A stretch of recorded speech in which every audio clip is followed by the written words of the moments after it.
Olá, galera! Desejo que todos estejam bem.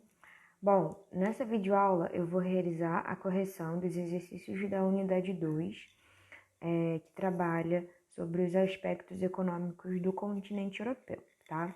Então, pega o seu livro, a gente vai começar pela página 362. Bom, primeiro, pergunta por que o clima mediterrâneo beneficia a produção de oliveiras. Quando a gente falou nos subsetores da economia, setor primário, setor secundário e terciário. Setor primário trabalha com extração de matéria-prima, né? Então, agricultura, pecuária, extrativismo, pesca. Setor secundário é indústria e setor terciário é comércio, serviços, né? Prestação de serviços. No caso, produção das oliveiras, né? Está relacionado ao setor primário. E, no caso, o clima mediterrâneo ele vai beneficiar porque ele ocorre, né, com verões secos e invernos chuvosos.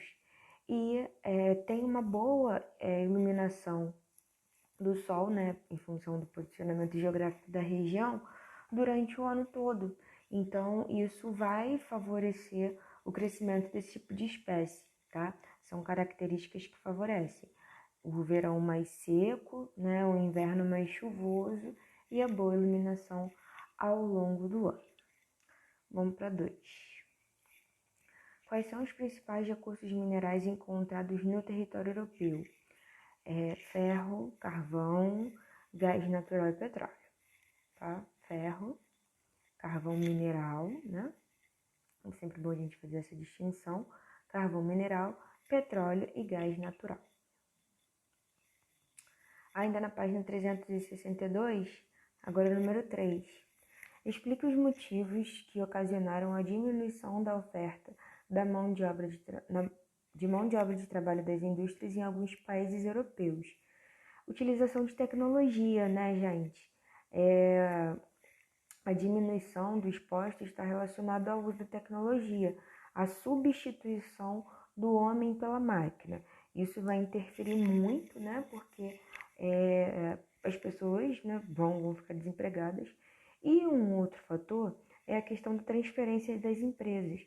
Muitas empresas europeias vão para outras localidades, porque, por exemplo, tem empresas europeias que foram para a Ásia em função das condições econômicas, né, das facilidades que os países da Ásia ofereceram. Então, automaticamente, se tem a transferência dessa empresa, as pessoas vão ficar sem onde trabalhar, né? Porque a empresa ela vai ser transferida para outro continente. Vamos para outra. 4. Observe o mapa das áreas industriais da Europa, no tópico setor secundário, e indique onde elas estão localizadas. As principais áreas industriais da Europa, né, elas vão se concentrar na França, na Bélgica, né, a Inglaterra, porque a gente tem que lembrar quais foram os países pioneiros no processo de industrialização, tá? Inglaterra, Alemanha, França, o norte da Itália. Então, são as áreas no qual a gente vai ter significativamente a identificação do setor industrial, tá? Lembra dos países pioneiros, lembra do contexto, né, industrial que a Europa tem. Sim, já foi aqui a resposta, eu cliquei 2 vezes, desculpa. Explique a formação geomorfológica, como a formação geomorfológica europeia beneficia a atividade pesqueira, tá? Gente, o litoral é extremamente extenso, né? Então, faz com que o acesso ao mar seja extremamente facilitado e, consequentemente, aos recursos que ele vai oferecer, como é o caso da pesca, tá? Regiões de porções mais frias, né? Portugal, dependendo do período do ano, né? Mas assim, Noruega, bacalhau, camarão, diversos tipos de peixe, crustáceos, né? É uma atividade pesqueira muito rica, exatamente em função desse extenso litoral, tá? Só que agora a gente vai para 363. 363. Quais foram os motivos que levaram algumas indústrias europeias a se instalarem em outros países? É um pouco do que a gente falou em alguma questão aqui anterior, né? Porque a indústria ela vai para outro país em função da facilidade que ela vai encontrar. Vários fatores. Mão de obra mais barata, mão de obra abundante, né? Conseguir, né, ter um quantitativo em relação à mão de obra, conta bastante, mão de obra mais barata, isenção de impostos, acesso a determinadas matérias-primas, por mais que hoje a gente saiba que em função do avanço do sistema de transporte, em alguns pontos não se faz assim tão necessário estar do ladinho da fonte de matéria-prima, mas determinada disponibilidade faz uma diferença. Se a gente for analisar, por exemplo, o contexto da migração de muitas empresas europeias para a Ásia, né? Mão de obra abundante, mão de obra barata, praticamente não tem uma fragilidade, né, muito grande nas leis trabalhistas, uma fragilidade maior ainda em leis ambientais, isenção de impostos, tudo isso conta, porque para o dono da empresa, né, para o empresário, no bolso dele vai ser muito mais lucrativo, né?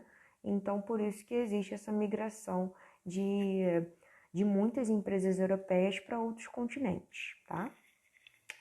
Vamos para a próxima.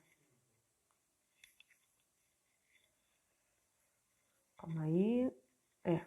Aqui, né, a resposta, né, pra gente entender. 2. Por que o processo de industrialização da Rússia foi diferente dos países da Europa Ocidental? A Rússia, ela vai receber investimento do Estado e não da iniciativa privada. Então, diferente do que acontece com os outros países europeus, né, o destaque ele vai ser diferente exatamente por isso, porque a Rússia ela recebeu investimento do Estado e não da iniciativa privada, tá? Vamos para o próximo. 3. O setor terciário é o mais importante da economia europeia, visto que emprega grande parcela da população economicamente ativa. Você concorda com essa informação e justifique. Bom, o setor terciário trabalha com comércio, com prestação de serviços, né? Está falando que ele vai empregar a maior parte da população economicamente ativa, aquela parcela da população que tem idade para exercer uma atividade remunerada, né? Que vai trabalhar. E você concorda? Bom, essa questão, né? Se a gente for analisar partes dela. Primeiro, informar que ela emprega a maior parcela da população economicamente ativa, sim, isso está correto, né? Porque a gente sabe que o setor primário, né, e o setor secundário, cada vez mais estão apresentando um nível de tecnologia maior, está tendo um processo de substituição de homem pela máquina, então, nesses setores, a presença, né, ele não está a absorção da população economicamente ativa nesses dois setores, ela está sendo extremamente deficitária, então automaticamente é o setor terciário que sim, ele vai absorver a maior parte, ele vai abrigar a grande parte da população economicamente ativa. Só que essa questão tem um detalhe que está informando que o setor terciário ele é o mais importante da economia europeia.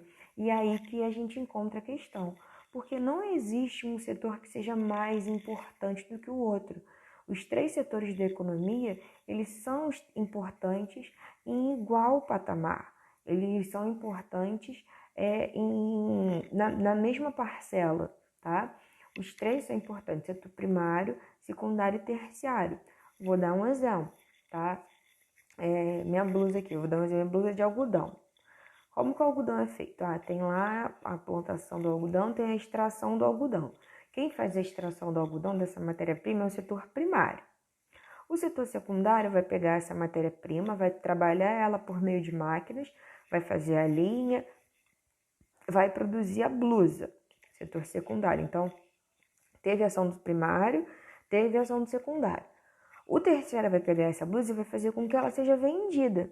Não é a transformação da matéria-prima por meio de máquinas em um produto que vai ser comercializável? Então, o setor terciário vai fazer a venda. Se não existisse o primário, o secundário e o terciário não ia funcionar. Se não existisse o secundário, o terciário não funcionaria. E assim vai. Eles dependem um do outro. Então, não existe um setor mais importante.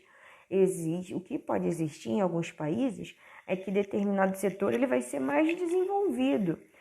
Às vezes, ele pode absorver uma maior parcela da população, mas ser mais importante não, tá? Os três setores da economia, eles são muito importantes em igual estrutura e igual escala, tá? E um depende do outro. Vamos para o outro, página... Ué, gente, o meu aqui... Como é que o meu não estava passando? Ah, pronto. 5. Quais foram os principais objetivos da formação do Bloco da União Europeia? Tá? Livre circulação de pessoas, capitais e serviços. A ideia era promover, né, uma estimulação do mercado consumidor interno, para conseguir, obviamente, né, galgar depois um mercado externo, mas primeiro eles tentarem um aspecto interno. Ter essa ampliação, essa expansão do mercado consumidor interno, outros fatores vão influenciar, mas isso automaticamente vai influenciar em uma expansão da produção industrial,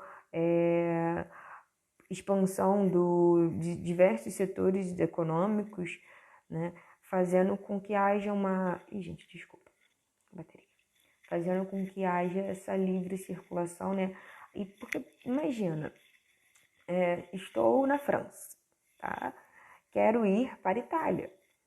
É interessante que haja essa circulação de pessoas, porque se gera essa circulação de pessoas, tem circulação de capital, tem circulação de serviços, tem circulação de matéria-prima, tem circulação de mercadorias, e economicamente isso é muito viável, tá? Vamos para outra. Indique duas condições estruturais dos países melhor ranqueados para que o turismo, mesmo diante da crise mundial, continue em alta. O que vai fazer, né, com que um país seja bem ranqueado, tá? O que ele precisa ter na questão do turismo? Gente, o turismo na Europa, ele tem um peso extremamente significativo, tá? Historicamente, o continente europeu é visto, né, enquanto um continente atrativo, tá? No século XIX, no século XIX, ele teve seus momentos, né, enquanto repulsivo em função de conflitos internos, guerras, disputas, né? Mas depois que as questões foram solucionadas, o turismo ele movimenta uma quantidade de capital inimaginável, tá? O potencial turístico da Europa é muito grande. Existem diversos tipos de turismo. Tem gente que vai fazer turismo de aventura, turismo religioso, turismo histórico, turismo gastronômico. Existe uma infinidade, então isso move. Porque, poxa, imagina, eu tô aqui no Brasil, quero conhecer Paris. Hoje estou com Paris na mente. Quero conhecer Paris, quero lá, linda de bonita, ver o Rio Sena. Gente, eu vou para Paris. Eu preciso ficar em algum lugar. Vou ficar em um hotel, uma pousada. Então, preciso ter um lugar de hospedagem. Na hospedagem, eu estou gerando... para as pessoas, né? O turismo está gerando emprego lá. Eu preciso comer em algum lugar. Eu preciso me locomover de um lugar para o outro. Então, eu preciso de transporte. Eles investiram, a Europa, de modo geral, investiu bastante em transporte público de qualidade, né? Metrô, muito bom. Um outro fator que vai influenciar, quero conhecer Itália. Quero conhecer a Itália e tal. Só que, antes de ir, né, eu pesquisei um pouquinho, eu vi, nossa, a Itália tá assim, sem manutenção do seu patrimônio público, tudo tá feio, sujo, não é agradável visualmente.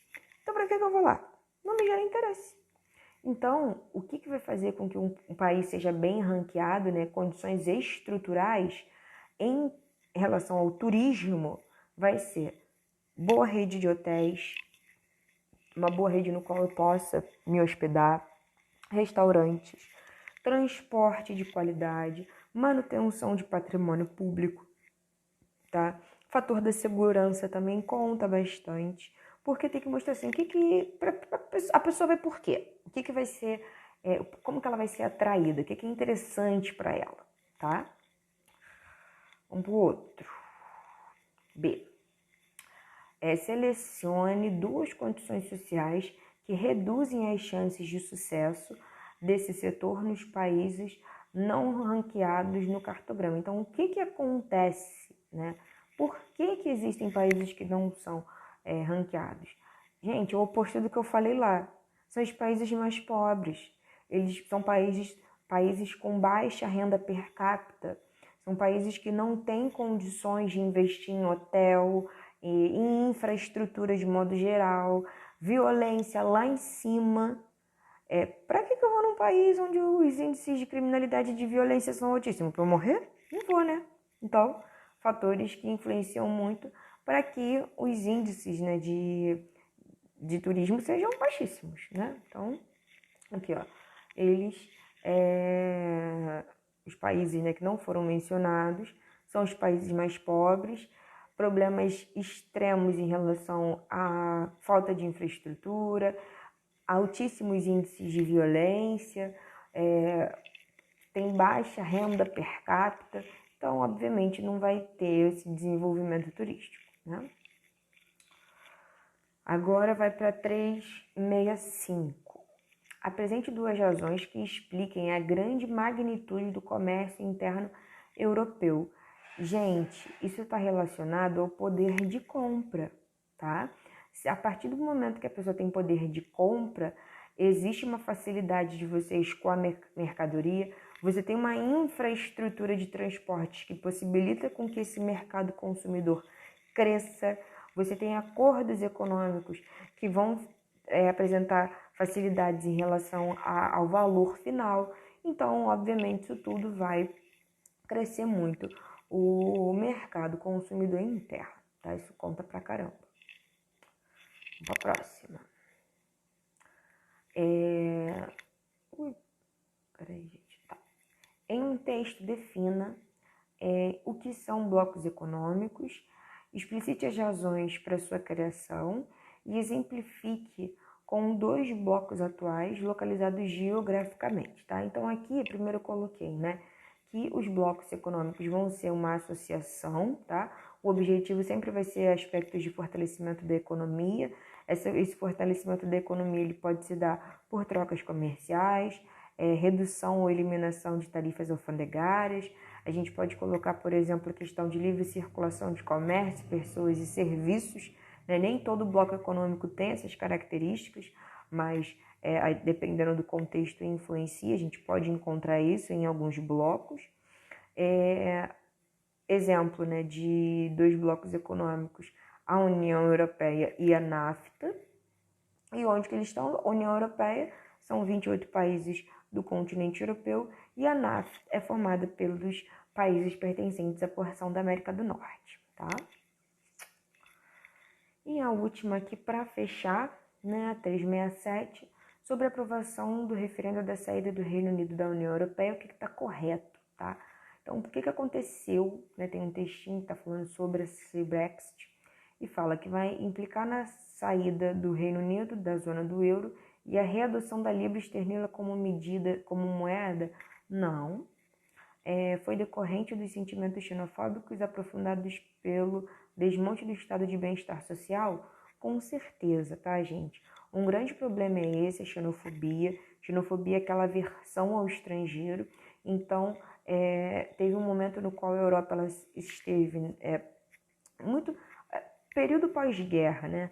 A Europa ela se viu na necessidade de reconstrução do território, então foi um período no qual o contexto da imigração foi muito grande. Depois, a Europa passou por diversos processos de contenção desses imigrantes, mas a questão xenofóbica ela é muito presente, tá? Então, a resposta certa é a letra B, beleza? Bom, galera, eu encerro por aqui e a gente se encontra numa próxima. Até!